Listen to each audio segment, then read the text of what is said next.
Dallas County Sheriff Marian Brown. Thank you so much. We appreciate it. Thank you. It's a pleasure to be here today.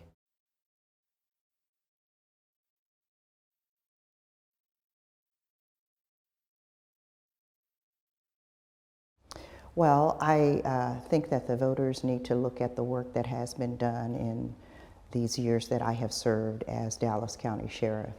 The department is moved forward from where it was.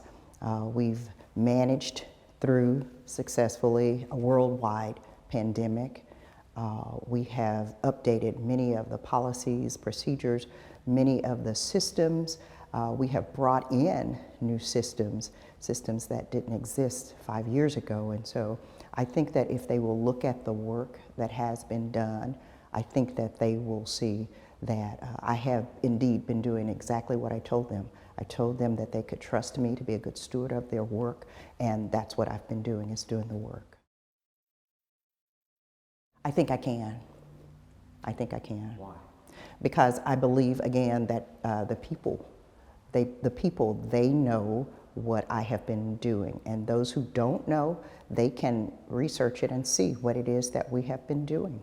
And I think that they will be pleased that we have kept people safe throughout this whole time, that we have brought the department up to being a leader in terms of county custody and management of custody.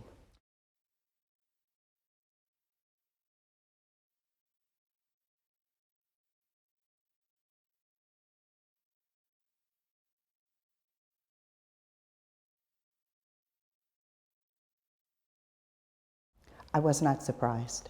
Why? Because I had worked with her 3 years prior to becoming the sheriff.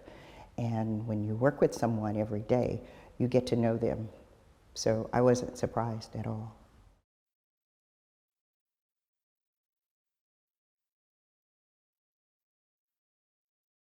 I want to continue forward with the things that we have started doing.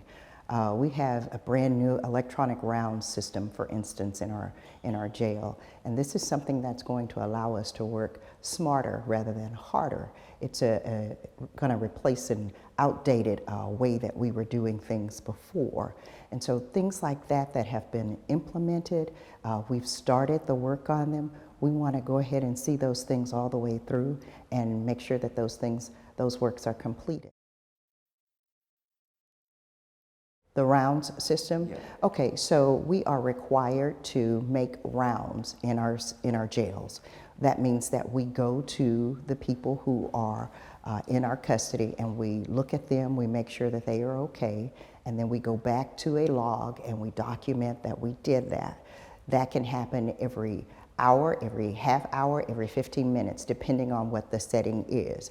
And so rather than having to go back to a logbook and write it in, we have now brought in a system where we've wired, I guess it's a Wi-Fi now, our system, so that we can take a device and we can go to an area and we look upon the people, we log it right then and there while we're there, rather than having to walk back to a logbook and log it in. So it's, again, working smarter rather than harder. Systems like that, just bringing it up to date.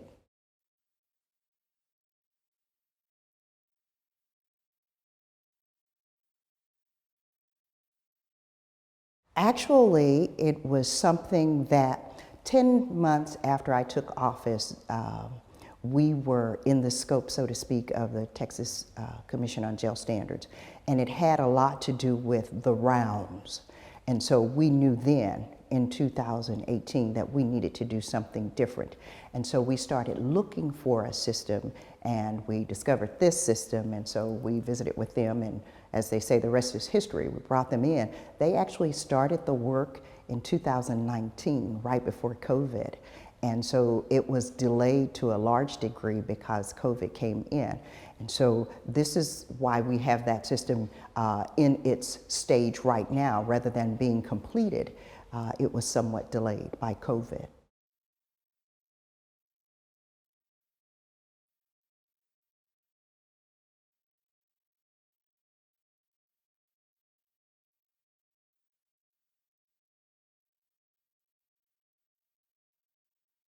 Yes, we have. How's Yes. that? We have. Well, again, as you said, it had things to do like with rounds. And of course, anytime you have an inspection, you look at what it is that you did well, what you didn't do so well, and then those things, you act on those things, you correct those things, you work at those things. And that's what we did. Each year, there were 2 years during COVID that we didn't pass our inspection. And so we looked at those things and we corrected those things. But in the midst of not passing our jail inspection, we were aware that other urban jails, of course, we're the second largest in the state, so other urban jails, smaller, they too were not passing inspection. It was not something that was uncommon during a worldwide pandemic. However, I will say that even during the pandemic, Dallas County Sheriff's Department was leading in terms of custody management. So how do you know this? This is how I know this, because many of the processes and procedures that were eventually used throughout the state that were thrust out to the other counties by the jail commission, they were initiated here in Dallas County. They started here. And so we even held, at the request of the jail commission, a statewide conference call so that other counties could get on the phone with us and ask us questions and talk to us about issues that they were seeing and ask us how were we resolving those issues, because they figured if we were a large jail and we were able to manage them, then certainly we could give them some insight that might be helpful to them in terms of their management as well. When I asked Valdez why it is that, she wants, why does she want the job back? She said that she had been really approached by, 30 employees at the jail who are not happy. And she says that they really kind of urged her to run again. And so I'm wondering, do you have issues there as far as workplace, as far as being able to hold on to employees and attract new employees? Absolutely. Every employer, and especially now, with the great resignation, I think they're calling it, since COVID, every employer is going to have some issues. We employ I'll say over 2,100 employees. And so when you have employees to that degree, you're going to have some people who are not happy, who are not pleased with the way that things are going. We understand that. There's absolutely no way to please everybody at all times. It's unreasonable. So if 30 people are asking her to return, I ask myself, what is 30 in terms of percentage of 2,100? And then that's how I get it into perspective.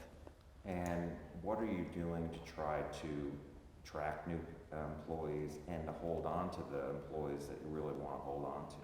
We try to have a continued working relationship with our employees. We do things throughout the year as an appreciation, and in fact, we are now, the county is moving toward a system called, it has to do with appreciating employees and acknowledging and recognizing employees. I dare say that started with us at the Sheriff's Department, because that's what we try to do. We try to let our employees know by way of bringing in companies, and these companies, they donate a meal to everybody on every shift in all departments throughout the whole department. Things like that we do to appreciate them. But in terms of trying to attract them, we do not have a recruiting budget. And I say that because it's something that I think that we could benefit from if we had a recruiting budget where we could designate people who were, that was their task, is to go out and look for people,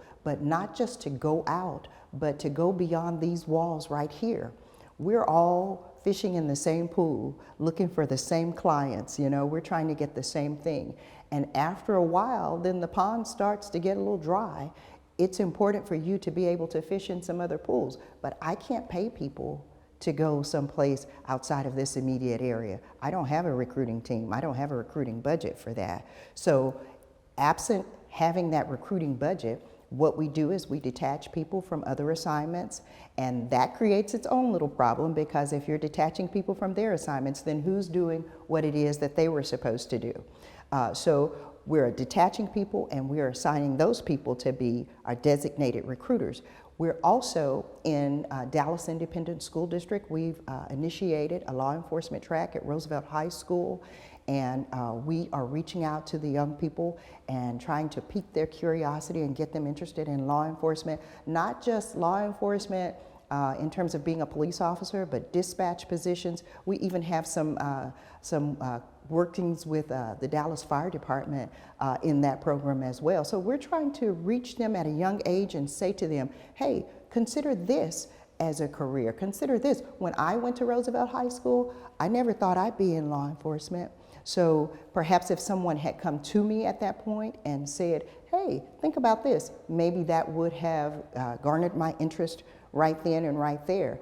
But we are reaching out to the young people, and we're providing them not only law enforcement information, but we're providing them some life skills so that we can help them be ready when they come out of high school. If they would like to start pursuing a career in law enforcement with us, because we have positions where at 18 years old they can get started. In fact, we just recently had, I think it's 4 individuals in that program who tested for dispatch, and they passed their state exam. And so when they come out of school in May, if they like, then we're going to look at them and say, hey, come on over and work with us. So we have to be creative. And that's what we continue to do, is to be creative and look for ways to reach out to the young people. We're going to the schools that are not in that program, and we're having sessions with the students in those schools as well. Again, just to pique their curiosity and get them to looking and considering law enforcement as a career.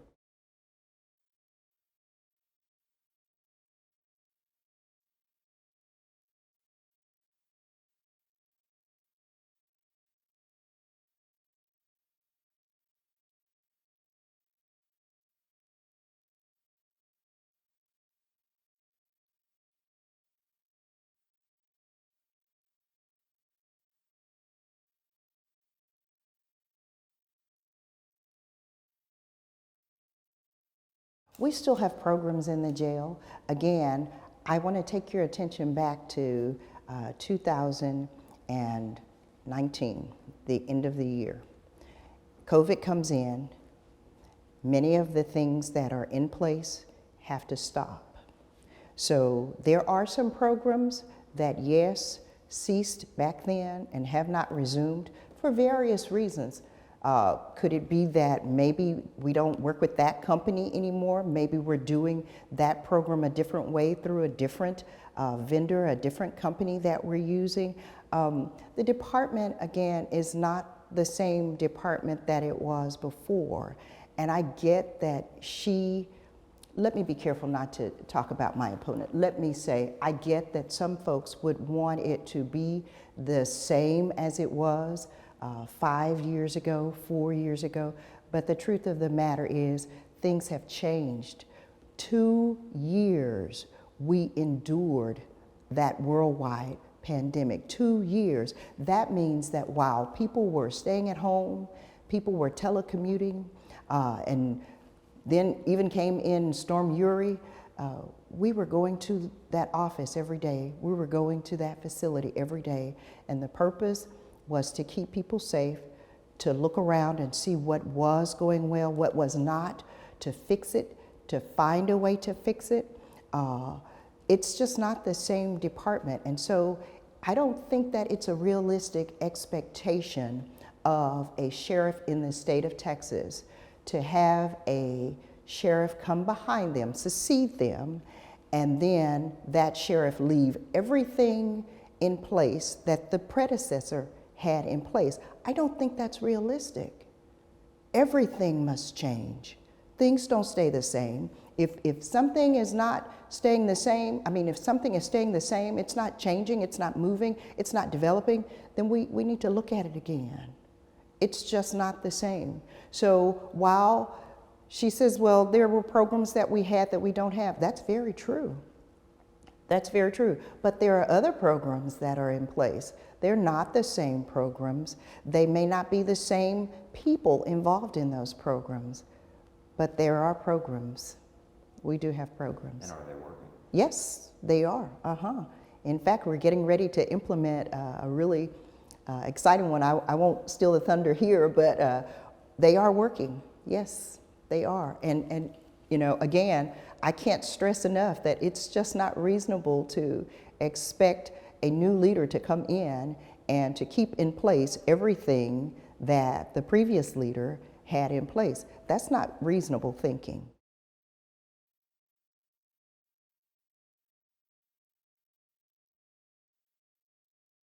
Okay, because again, when I say we've been doing the work, let me tell you specifically, more specifically, what work we've been doing. In addition to things like the electronic round system, we've implemented a tablet system in our jail. That means that every inmate gets a tablet. Every morning, they get a tablet, unless, of course, they're on restriction. They get a tablet, and then at night, we take them up and we charge them. It costs them nothing. And of course, when I first was approached about placing the tablets in the system, then I thought, oh my goodness, no, I don't want people to be able to reach out to their victims and witnesses and that kind of thing. But then I was educated on how we could use the tablets. Essentially, it's like that leapfrog tablet that we give to our children. It's got pre-programmed information on the tablet. And so what that does is that provides resources to every individual. It provides them religious information. They can go in on job searches. They can even reach out for premium content, movies, music, things like that. All pre-approved things that we allow to be on there. In addition to having that tablet system in there, that gives everybody their own little space, so to speak. They each get one every day. It costs nothing to the inmates. We've digitized mail, so mail is also on there. That helps us because that reduces the introduction of contraband through mail. So that's another thing that we have done. And having the tablets also works as a behavior modification tool that we use, because everybody gets one, they get it for free. And as long as you're within the rules, then you get a tablet every day. You're breaking the rules, you're being uncooperative, then you go to the restriction floor, you do not get a tablet. Most folks will want to have their own tablet. They want to have their own little space. And so that's been helpful to us. Things like this, our voters need to know about. And speaking of voting, for the first time in the history of the Dallas County Sheriff's Department, inmates are voting on election day in the jail. This is something that we have been contemplating and trying to figure out how we could work it out. And so in the municipal elections back early in 2023, we said, okay, we're gonna try it. And we had to meet and work with the elections department. We worked with our people and we said, let's try it. This will be a smaller election. Let's see how it goes. It worked out, so we were able to do it again this past November for elections again. And we're looking forward to having it occur again in March. So things like that we have done. The department not only is passing jail inspections, so we're compliant with the Texas Commission on Jail Standards, there's a whole nother side of the house that people don't think about, and that is the sworn side of the house, not the detention side, the sworn side. And on that sworn side, you have, because you are a law enforcement agency, and especially as the second largest county system in the state of Texas, you have some requirements that you have to live up to. And those requirements come in the form of being what we call CJIS compliant. That is making sure that we're following the rules and regulations and getting the necessary training that the FBI and the Department of Public Safety require law enforcement agencies to have if they're going to access, go in and grab their information to be able to help them do the work that we do. We have to be CJIS compliant. We weren't CJIS compliant when I came to Dallas County in 2014. Which blew my mind, because where I came from, not only were we CJIS compliant, but we were supposed to be CJIS compliant years before I came to Dallas County. So we would talk about CJIS in Commissioner's Court, and then we'd always table it. I would stand back and watch. This was before I was the sheriff, and I'd say, okay, I'm not sure why they keep tabling it. But then I realized the reason it was being tabled was because people didn't really understand what that meant. They didn't really understand what to do or how to get in compliance. So DPS would come and audit us and say, okay, you guys need to get in compliance or you guys are gonna lose your access to information. This is the FBI's system and we're managing it, but you guys are gonna have to get in compliance if y'all wanna keep that. Now, how would it look for us, the second largest custody management system, to not have access? That means that people bring inmates to us, they bring their prisoners to us, and we can't run them to see who they are, so we don't know who they are. How would that look? So that was one of the first jobs that I undertook.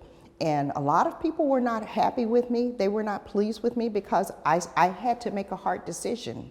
And that hard decision was, we're going to cut you off from the system that we manage so that you do not cause us as a department to get cut off from the system that DPS manages for the FBI.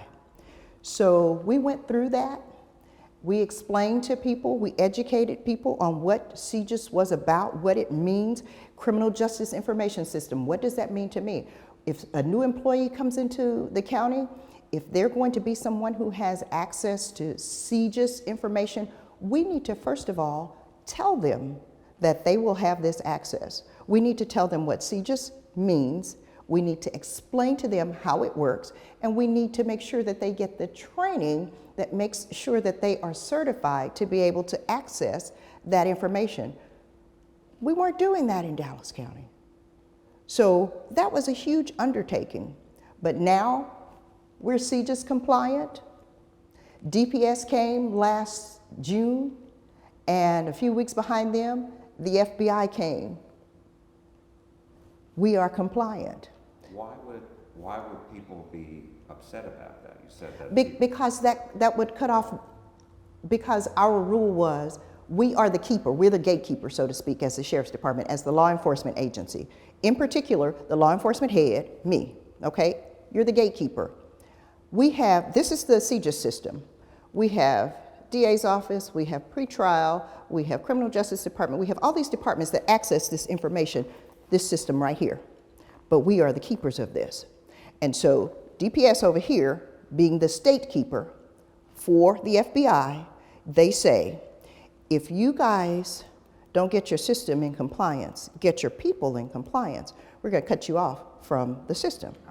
So that meant we had to tell these people, if you all don't go and get your fingerprints done, if you all don't do your little training session that you have to do, we're gonna have to cut you off from the system, because if we don't cut you off, the 10, 12 people over here that are out of compliance, then that's going to affect our system.